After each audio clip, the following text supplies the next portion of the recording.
Bonjour Morgane. Bonjour Emmanuel. Donc nous avons commencé la descente alimentaire en vue de notre rando jeune qu'on va partir faire d'ici quelques jours. Alors Morgane, je vois que tu suis bien toutes les directives. Oui, alors on voulait partager avec vous, on voulait faire un petit retour aussi par rapport à la manière dont on a vécu cette descente alimentaire, dont on vit cette descente alimentaire qui n'est pas encore tout à fait terminée. Donc oui, j'ai à cœur de bien suivre les recommandations pour que tout se passe au mieux. Donc les 2 premiers jours, donc on a enlevé d'abord les excitants, donc thé, café, alcool, sucre. Ensuite, en même temps j'apprends. Ensuite on a enlevé donc les protéines animales. C'est ça. Donc viande, poisson, lait, œufs, fromage, dérivés, voilà tout ça. Ensuite on a enlevé les céréales et les légumineuses. C'est ça. Voilà, pour ne garder donc que les fruits et les légumes. Et aussi qu'on peut rajouter à cette période-là, c'est les graines germées qui sont une bombe nutritionnelle en fait. Moi j'ai mis ça avec mes fruits le matin, un petit déj. Ouais. Ouais. Moi j'en ai pour ma salade de ce midi. Ok. Donc la prochaine étape c'est la purge. La purge. La fameuse.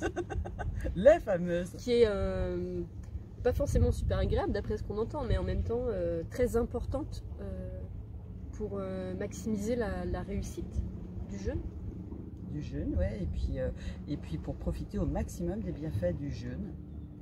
Donc c'est aussi bien pour tenir dans la durée que pour faciliter en fait tout le travail du corps. Ok. Et puis, bon, toi tu n'as jamais fait Non, j'appréhende un peu. Moi, il y en a une que je n'ai jamais faite non plus. Alors, au chlorure de magnésium, elle n'est pas agréable. Hein. Celle à l'huile de ricin, je pense qu'elle est costaud aussi. Mais en même temps, ça va nous permettre de partir sur un nettoyage interne qui, à mon avis, peut être très intéressant pour la suite et de l'aventure et de toute façon de notre vie, tout simplement. Alors nous, il va se passer encore quelques jours entre le moment où on réalise la purge et le moment où on commence à marcher. Donc on s'est dit qu'on allait éventuellement laisser des jus de légumes sur cette période-ci et commencer à proprement parler le jeûne vraiment à partir du moment où on va se mettre en marche sur le chemin de Stevenson. Oui, parce que après on a aussi de la route à faire. Donc ça permet quand même d'avoir un apport nutritionnel qui est important pour garder toute la concentration sur la route.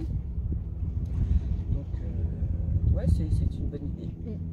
Après moi j'ai pu voir déjà, en tout cas il m'a semblé voir déjà des choses qui ont changé par rapport à moi. D'abord la première chose c'est que je me disais en modifiant mon alimentation comme ça, le fait de rester que sur les fruits et les légumes, que peut-être j'allais avoir faim ou même que j'allais être fatiguée. Et en tout cas pour le moment c'est pas le cas, je me sens très bien, donc je suis plutôt contente, ça m'encourage vraiment. Et puis il y a 2 jours je me suis fait la remarque que je me trouvais beaucoup plus vive, je trouvais que j'avais plus d'entrain. Ouais, voilà. Et hier, je me suis fait la remarque que j'avais la sensation que ma vue était différente, que les couleurs étaient plus vives, que les formes étaient plus nettes, que ouais, les contours, tout ça, que ma vue était plus aiguisée, je me dirais. Ah, mais il est clair que quand on repart sur une alimentation beaucoup plus physiologique, on sent tout de suite les bienfaits sur le corps. Sur le corps et sur l'esprit d'ailleurs. Moi, j'ai pas remarqué. Alors moi, je suis habituée au jeûne, donc je fais sûrement moins attention. Par contre, évidemment, j'ai eu ma crise de détox par rapport au café. Je l'attendais, j'ai eu une journée de migraine. Je n'ai rien pris, je n'ai rien fait, sinon de m'écouter, de m'allonger, de me reposer. Et c'est passé. Ok, moi j'ai eu ni fatigue, ni migraine, ni rien du tout. Pour moi c'était vraiment Comme d'habitude, j'ai envie de dire. Ouais, moi, je suis une cafetière. Hein. Je sais que c'est pas forcément très bon. Enfin, c'est même pas bon du tout pour l'organisme. Un café comme ça pour faire plaisir, oui, c'est bien.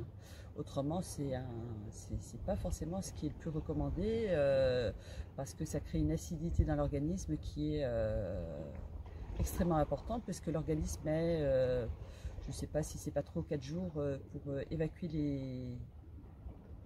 les acides créés par le café. D'accord. Alors moi je bois pas de café, donc ça a été peut-être beaucoup plus facile pour moi de changer mon thé en tisane. Après on verra donc sur les jours qui suivent et sur le jeûne vraiment. Mais je pressens déjà que ça va être une aventure plus mentale, dans le sens où c'est un peu un combat contre le mental, mais entre le besoin et l'envie de nourriture.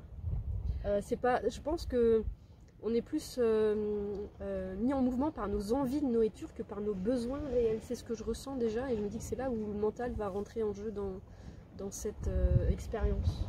Ah, c'est clair que moi, pour avoir déjà pratiqué des jeûnes de 10 jours maximum, je crois que j'ai fait, je ne connais pas encore la sensation de faim. Par contre, envie de manger, oui. Et il est clair que pour l'avoir fait aussi, d'être à l'extérieur dans un environnement naturel et être à la maison, c'est pas du tout la même chose. À l'extérieur, on se nourrit de tellement d'autres choses qu'on a beaucoup moins de temps à penser à la nourriture, alors qu'à la maison, en plus les placards sont à côté. Pour le peu qu'on ait une vie de famille, on prépare les repas pour les enfants, c'est pas forcément cool. Donc c'est vrai que au moins pour une première expérience, je pense que c'est vraiment important de partir et de casser toutes ses habitudes. Si le mental n'a plus non plus ses repères par rapport à la cuisine, au placard, à la table, il va beaucoup moins être présent pour inciter à rompre le jeûne. Aux sollicitations de l'entourage aussi. Oui. Oui, parce que donc moi hier on m'a dit oh, une demi-bulle de champagne, parce que hier j'ai eu c'était le jour où on fêtait joyeux anniversaire. Voilà, ma naissance. Donc du coup voilà, j'ai eu des sollicitations pour prendre une demi-bulle de champagne. Et non, j'ai tenu, j'ai trinqué au jus de légumes et ma foi, je suis contente de m'en être tenue à ce que j'avais prévu. Super, ton corps te remercie. On fêtera ça dignement comme il le faut. Ouais, c'est ça. Je suis toujours super enthousiaste. Bon après, bien sûr, j'ai quelques petites résistances, quelques peurs qui arrivent de temps en temps. Oui, mais, moi aussi. Ça fait un peu plus comme des montagnes russes, quoi. Ça descend et puis pouf, ça remonte aussi vite. Donc non, j'ai vraiment hâte. De toute façon, on est déjà dedans. Hein. Oui, complètement. On n'est pas encore parti et on n'est pas encore en train de marcher, mais on est déjà dans cette aventure. Voilà. Et ben, le processus continue et on partagera avec vous la suite de cette expérience. Rajouter un petit mot? Non. Ok, c'est cool. Donc voilà, merci beaucoup de nous avoir suivis. Pensez à vous abonner, à liker si vous en avez envie. Et puis on vous dit à tout bientôt et ciao ciao. Au revoir.